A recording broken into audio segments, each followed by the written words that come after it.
पेशावर के ring road मवेशी मंडी में बबलू और राजा नामी बैलों की जोड़ी ने धूम मचा दी। दोनों बैल एक दूसरे से मुशाबहत रखते हैं।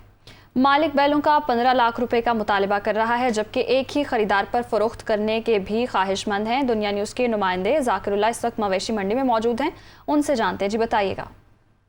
पेशावर के रिंग रोड मवेशी मंडी में मौजूद हूँ। यहाँ पे बड़े तादाद में जानवर तो लाए गए हैं, लेकिन हम देख रहे हैं कि कुछ जानवर ऐसे हैं जिसके देखने के लिए यहाँ पे लोग आते हैं और वो यही देख रहे हैं कि जानवर कितने खूबसूरत है। इस वक्त एक व्यापारी के साथ यहाँ पे दो बैल जो है वो मौजूद हैं। दोनों जोड़ा है और शक्ल में भी एक जैसे हैं, कलर में भी एक जैसे हैं।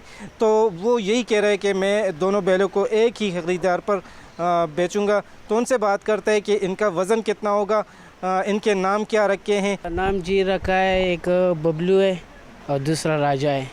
हम खुद भी थोड़ा थोड़ा शौकीन बंदा है, एक बंदे से लिया है। हम बोलता है एक शौकीन बंदा आएगा, उसको दोनों जोड़ा बेचेगा। इसकी वज़न कितनी होगी और इनकी कीमत है आप क्या बता रहे हैं? इसका वज़न होगा 12-13 मन होगा, तो कीमत इसका तो हम 15 लाख बोलता है। ये कह रहे हैं कि 15 लाख का मैंने आखिरी कीमत बोला है और मैं 15 लाख से कम नहीं दूंगा और एक ही ख़रीदार को ये बैल जो है वो मैं दूंगा।